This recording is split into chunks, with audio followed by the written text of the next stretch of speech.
സ്വലാത്തു വസ്സലാമു അലാ അഷ്റഫിൽ മുർസലീൻ വഅലാ ആലിഹി വസഹ്ബിഹി അജ്മഈൻ. പ്രിയപ്പെട്ട സഹോദരങ്ങളെ, അള്ളാഹുവിൻ്റെ പരിശുദ്ധമായ വീട്,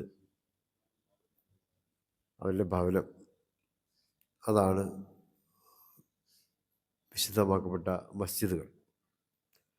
2018 16 നമ്മുടെ ഈ മസ്ജിദിന് തറക്കല്ലിട്ടു. ഇന്ന് അത് പണി കംപ്ലീറ്റായി. നമസ്കാരം, പരിശുദ്ധ അസർ നമസ്കാരം, അസർ സ്വലായോട് കൂടി അതിൻ്റെ ഓപ്പൺ കർമ്മം ഇവിടെ നിർവഹിച്ചു. അൽഹംദുലില്ലാ.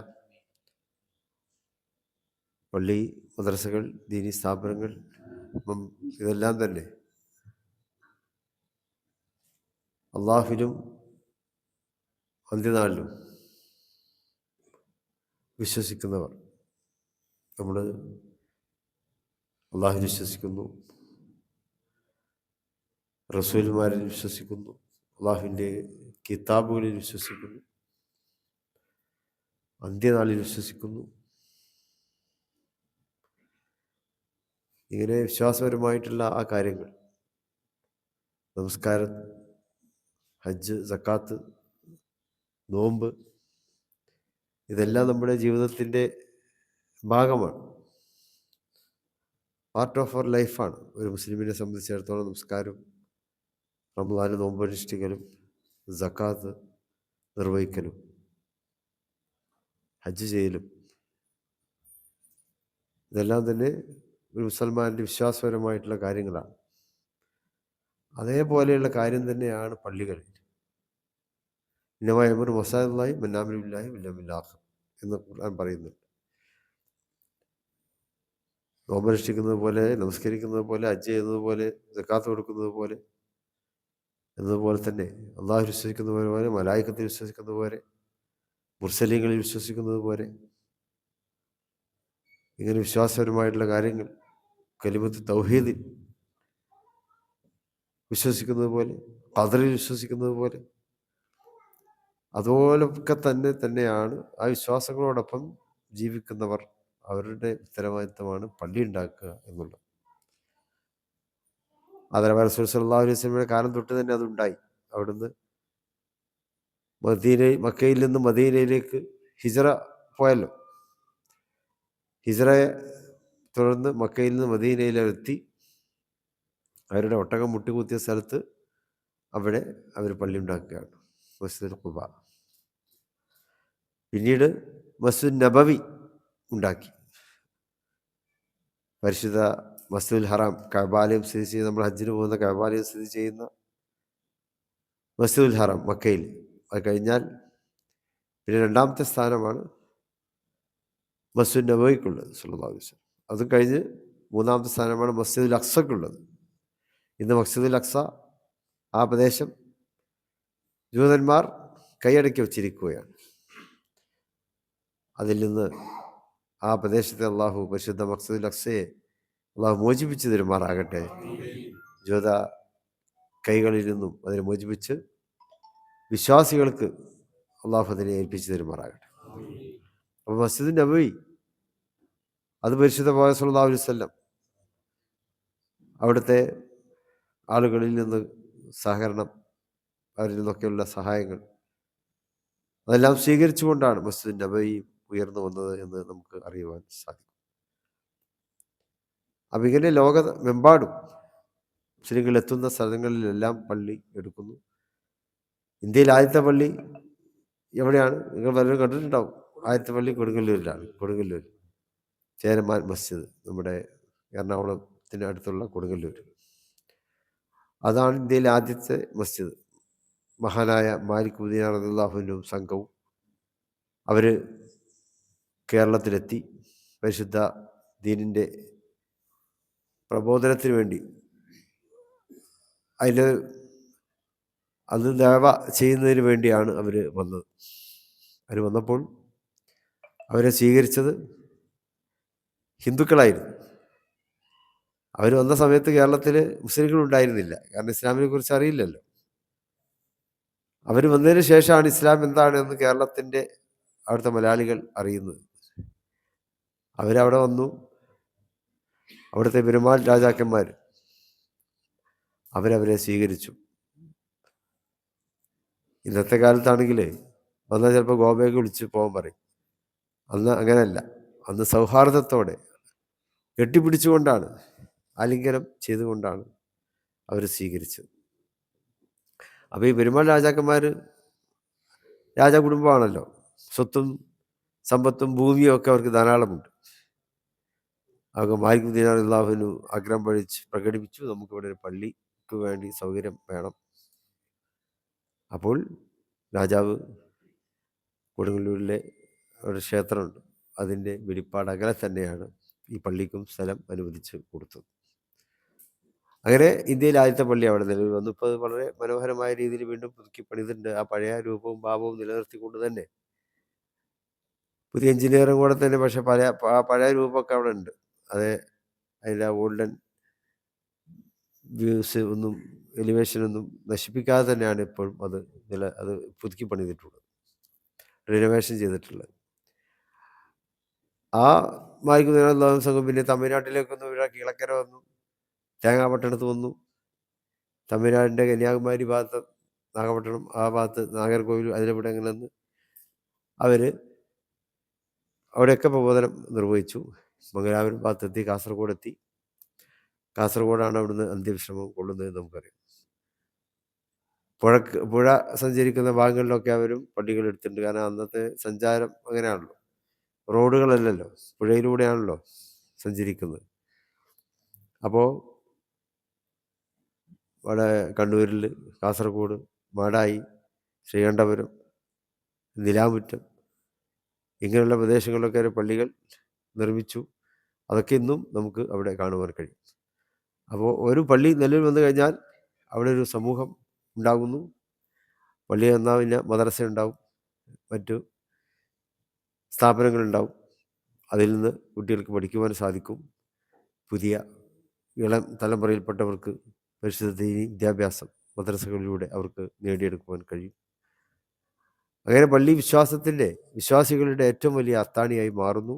അള്ളാഹുവിൻ്റെ കൾച്ചറാണ് പള്ളിയുടെ കൾച്ചർ എന്നുള്ളത്. എന്താണ് പള്ളിയുടെ കൾച്ചർ എന്ന് വെച്ചാൽ? അത് അള്ളാഹുവിൻ്റെ കൾച്ചറാണ്, അള്ളാഹുവിൻ്റെ സ്വഭാവമാണ്. ഹയ്യല സ്വലാഹ്, ഹയ്യൽ ഫലാഹ് എന്ന് നീട്ടി വിളിക്കുന്നുണ്ട് മുഅദ്ദിൻ. അത് മഹാനായ ബിലാൽ റളിയല്ലാഹു അൻഹു ഉരുവിട്ട വാക്കുകളാണത്. മക്കയിൽ ഒരുപാട് പ്രയാസങ്ങൾ നബി സല്ലല്ലാഹു അലൈഹി വസല്ലമക്ക് അനുഭവിക്കേണ്ടി വന്നു എന്ന് നമുക്കറിയാം. മദീനയിലേക്ക് പോയി. അതിനിടയ്ക്ക് ബദറുണ്ടായി, ഉഹദുണ്ടായി, മറ്റ് ഖന്തഖുണ്ടായി, വിവിധ യുദ്ധങ്ങളുണ്ടായി. അതൊക്കെ കഴിഞ്ഞു.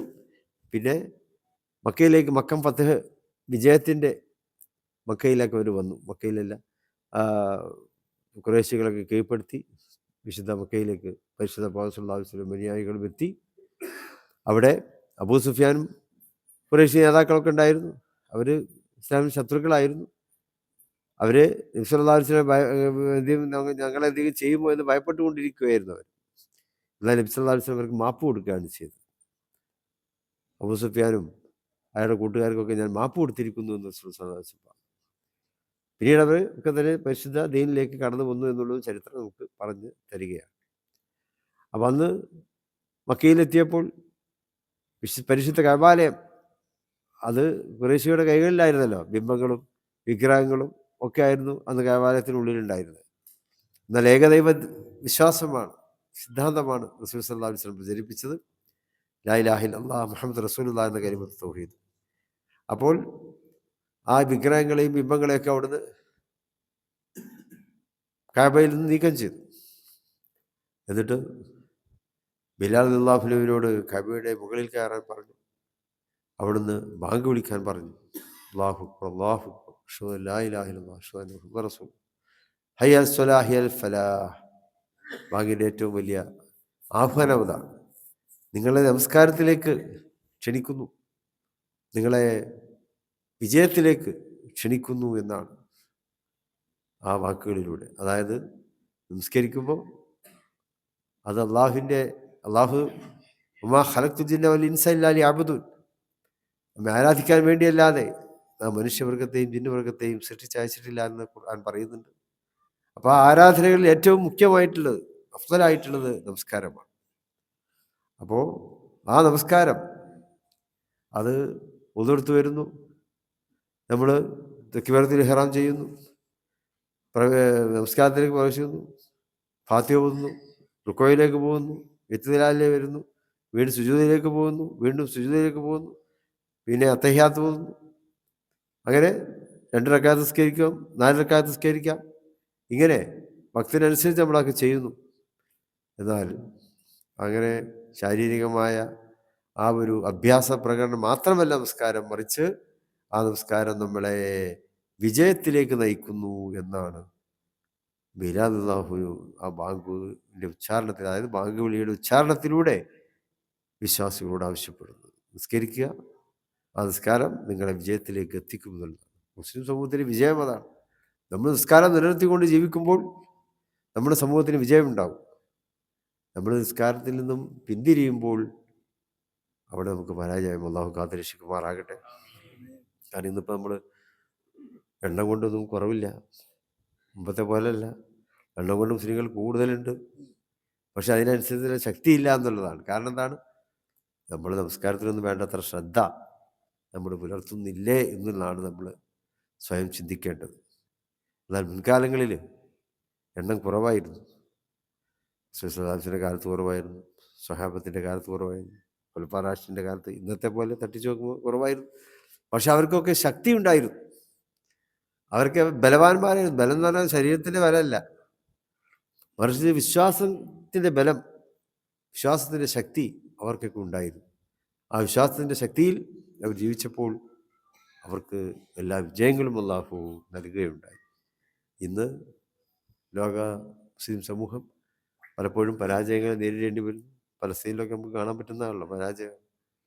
എന്നതുപോലെ തന്നെ മറ്റ് പല പ്രദേശങ്ങളിൽ, പക്ഷെ അവിടങ്ങളൊക്കെ തന്നെ നമ്മൾ ആരാധനകളിൽ നിന്നും നമ്മൾ മടിച്ചുകൊണ്ടിരിക്കുന്നതാണ്. നമ്മൾ മടിയന്മാരാകും. നിസ്കരിക്കുക, മറ്റാരാധനകളൊക്കെ നമ്മൾ നിർവഹിക്കുക, അതിലൊക്കെ നമ്മൾ മടിയന്മാരാകുന്നത് കൊണ്ട് അള്ളാഹുവിൽ നിന്നുള്ള ആ രക്ഷ നമുക്ക് നഷ്ടപ്പെട്ടു പോകും. എന്നാൽ അള്ളാഹു നമ്മെ രക്ഷപ്പെടുത്തുന്നവനാണ്. അതിന് നമ്മൾ നമ്മുടെ ആരാധനകൾ കൊണ്ട് അള്ളാഹുവിലേക്ക് കൂടുതൽ അടുക്കുവാൻ ഉള്ള പരിശ്രമമാണ് നമ്മൾ നിർവഹിക്കേണ്ടത്. പള്ളി നമുക്ക് നൽകുന്ന സന്ദേശം ആരാധനകളിലേക്ക് നമ്മളെ കൂടെ കൊണ്ടുവന്നുകൊണ്ട്, കാരണം പള്ളിയിലെ നിസ്കാരം എന്ന് പറഞ്ഞാൽ ഭയങ്കര ശക്തിയുള്ള നിസ്കാരമാണ്. ഒറ്റക്ക് പള്ളിയിലാകുമ്പോൾ മിക്കവാറും ജമാഅത്ത് കിട്ടുമല്ലോ. ബാങ്ക് വിളിച്ചാൽ നമുക്ക് ജമാഅത്ത് നമസ്കാരം 27 ഇരട്ടി പരിപൂർണ്ണ പ്രതിഫലം ലഭിക്കും ഒറ്റക്ക് നിസ്കരിക്കുന്നതിനേക്കാളും. ജമാഅത്തായി നിസ്കരിക്കുമ്പോൾ നമുക്കൊരു സംഘബോധം ഉണ്ടാവും, ഒരു ഒരു യൂണിറ്റി നമുക്ക് ഉണ്ടാക്കുവാൻ കഴിയും, ഒരു ഐക്യം നമുക്ക് ഉണ്ടാക്കുവാൻ കഴിയും, യുനാനിമസായി നമുക്ക് മുന്നേറുവാൻ കഴിയും. അപ്പോൾ അത് മറ്റുള്ളവരുടെ ഇടയിലൊക്കെ വലിയ ഒരു മതിപ്പുണ്ടാക്കുമെന്നുള്ള. മുസ്ലിങ്ങൾ എപ്പോഴും ഒറ്റക്കെട്ടാണ്, അവരിങ്ങനെ കൂട്ടായി സഞ്ചരിക്കുന്നു, കൂട്ടായി നമസ്കരിക്കുന്നു. ഇതൊക്കെ കാണുമ്പോൾ മറ്റുള്ളവർക്ക് നമ്മളോട് വലിയ താല്പര്യമായിരിക്കും. അവരൊരു സംഘശക്തിയായി സംഘബോധത്തോടെ അവർ ജീവിക്കുന്നുണ്ട്. അതൊക്കെ ഇന്നത്തെ കാലത്ത് വളരെ അനിവാര്യമാണ്. മറ്റുള്ളവരുടെ മുമ്പിൽ നമ്മളാരും ഒറ്റക്കല്ല, നമ്മളെല്ലാവരും ഒറ്റക്കെട്ടാണ്, ഒറ്റക്കെട്ടായി ജീവിക്കുന്നു, പ്രവർത്തിക്കുന്നു. ആ വലിയ സന്ദേശമാണ് പള്ളി നമുക്ക് നൽകിക്കൊണ്ടിരിക്കുന്നത്. അതിനൊക്കെ വേണ്ടിയാണ് പള്ളിയിൽ നമ്മുടെ പൂർവികരാണ് നമുക്ക് പള്ളി ഉണ്ടാക്കാനുള്ള ആ മാതൃക കാണിച്ചു തന്നത്. അള്ളാഹു അവർക്കൊക്കെ മൺമറഞ്ഞു പോയില്ല, നമ്മുടെ പൂർവികർ മൺമറഞ്ഞു പോയവർ അവർക്ക് മഗ്ഫിറത്തും മർഹമത്തും നൽകുമാറാകട്ടെ. അവർ കാണിച്ച ആ മാർഗത്തിൽ ജീവിക്കുവാനുള്ള ആ ഒരു പുണ്യത്തെ അള്ളാഹു നാം ഇവർക്ക് നൽകുമാറാകട്ടെ. ഈ പള്ളി നിർമ്മിക്കാൻ നാട്ടിലും മറുനാട്ടിലും ഒക്കെ ഉള്ളവർ ചെറുതും വലുതുമായ രീതിയിൽ സംഭാവന ചെയ്തിട്ടുണ്ട്. ബനാ മസ്ജിദലില്ലാഹി ബനല്ലാഹു ലഹു ബൈത്തൻ ഫിൽ ജന്ന എന്ന് റസൂൽ സല്ലല്ലാഹു അലൈഹി വസല്ലം പറഞ്ഞു. ആര് അള്ളാഹുവിന് പള്ളി ഉണ്ടാക്കുന്നു അവർക്ക് നാളെ സ്വർഗത്തിൽ അള്ളാഹു വീടുണ്ടാക്കി കൊടുക്കും എന്നാണ്. ഈ പള്ളിക്ക് വേണ്ടി അത് എത്ര ചെറിയ സംഭാവന, എത്ര ചെറിയ പള്ളിയായാലും അല്ലെങ്കിൽ എത്ര ചെറിയ രീതിയിലാണ് സഹായിക്കുന്നതെങ്കിൽ പോലും അതിന് വലിയ പ്രതിഫലമാണ് സ്വർഗത്തിൽ അള്ളാഹു നമുക്ക് കാത്തു വെച്ചിട്ടുള്ളത്. അപ്പോൾ ഈ പള്ളിക്ക് വേണ്ടി പങ്കെടുത്ത എല്ലാവർക്കും, സഹായിച്ച എല്ലാവർക്കും ആ വലിയ പ്രതിഫലത്തെ അള്ളാഹു നൽകുമാറാകട്ടെ. പള്ളിയെ നല്ല നിലക്ക് ഇമാറത്ത് ചെയ്യാൻ, അതിൽ നിസ്കരിക്കാൻ, അതിൽ ജമാഅത്ത് നിസ്കരിക്കാൻ, അതിന് മറ്റു കാര്യങ്ങളൊക്കെ, അതിൻ്റെ ഹുർമത്തുകൾ കാത്തു സൂക്ഷിക്കുവാൻ ഇവിടെ ദിക്ർ ദുആയിൽ പങ്കെടുക്കുവാൻ, അതുപോലെ പരിശുദ്ധ ഖുർആൻ പാരായണം ചെയ്യുവാൻ, അതുപോലെ തന്നെ നമ്മുടെ ആലിമീങ്ങളുടെ ആ നസീഹത്ത് കേൾക്കുവാൻ, അതിനെല്ലാമുള്ള തൗഫീഖ് അള്ളാഹു നൽകുമാറാകട്ടെ എന്ന് പ്രാർത്ഥിക്കുന്നു. വാഖിറു ദഅ്വാനാ അൽഹംദുലില്ലാഹി റബ്ബിൽ ആലമീൻ. അൽ ഫാത്തിഹ. إياك نستعين اهدنا الصراط المستقيم صراط الذين أنعمت عليهم غير المغضوب عليهم ولا الضالين. بسم الله الرحمن الرحيم. قل هو الله أحد الله الصمد لم يلد ولم يولد ولم يكن له كفوا أحد. بسم الله الرحمن الرحيم. قل هو الله أحد الله الصمد لم يلد ولم يولد ولم يكن له كفوا أحد. بسم الله الرحمن الرحيم. قل هو الله أحد الله الصمد لم يلد ولم يولد ولم يكن له كفوا أحد. بسم الله الرحمن الرحيم. قل أعوذ برب الفلق من شر ما خلق من شر غاسق إذا وقب ومن شر النفاثات في العقد من شر حاسد إذا حسد. بسم الله الرحمن الرحيم. قل أعوذ برب الناس ملك الناس إله الناس من شر الوسواس الخناس الذي يوسوس في صدور الناس من الجنة والناس. الحمد لله الحمد لله الحمد لله رب العالمين. اللهم صل على سيدنا محمد وعلى ال سيدنا مولانا محمد. اللهم وسلم لثلاث ثواب وقرائنا وهدية معاصرة وتنازل وقت الشاملة بنا إلى حضرة نبينا محمد صلى الله عليه وسلم، ثم إلى حضرة أرواح آبائه وإخوانه من الأنبياء المرسلين، وإلى حضرة أزواجه الطاهرات أمهات المؤمنين، وإلى حضرة سائر صحابته أجمعين. اللهم بحقهم وبجاههم بقربهم لديك يسر سيرنا وسهل امورنا واقض حوائجنا وعددنا وانصرنا على اعدائنا خير الناصرين. اللهم يسر لنا امورنا وامارات لقلوبنا وابدانا وسلامة العافية في ديننا ودنيانا. اللهم بارك لنا فيما اعطيتنا، بارك لنا في جميع امورنا واصرفنا شر ما قضيت. ربنا ظلمنا انفسنا وان لم تغفر لنا وترحمنا لنكن من الخاسرين. ربنا لا تزغ قلوبنا بعد إذ هديتنا وهب لنا من لدنك رحمة انك انت الوهاب. اللهم اسل مرادنا مراد من اوصانا بالدعاء. اللهم اشف امراضنا امراض مرضانا امراض من اوصانا بالدعاء. اللهم افتح لنا ابواب الخير والبركه والسلامه والصحه والشفاء من كل يا رب العالمين. اللهم الى حضره ارواح ابائنا وامهاتنا وجداتنا وجداتنا وخالنا وخالاتنا وعمنا واماتنا وصائر قراباتنا كلهم اجمعين. اللهم اجعل قبورنا وقبورهم روضة من رياض الجنة، ولا تجعل قبورنا وقبورهم حفرة في النيران. اللهم بيانس فاشتهم وعم روضتهم رب طريقهم وتقبل حسناتهم واجمع بيننا وبينهم في جنتك النعيم. اللهم اجعل ثواب ذلك فداء لنا فداء لهم من النار. اللهم اجعل ثواب ذلك فكاكا لنا فكاكا لهم من النار. ربنا آتنا في الدنيا حسنة وفي الآخرة حسنة وقنا عذاب النار. ربنا تقبل منا دعاءنا إنك أنت السميع العليم وتب علينا إنك أنت التواب الرحيم. آمين آمين.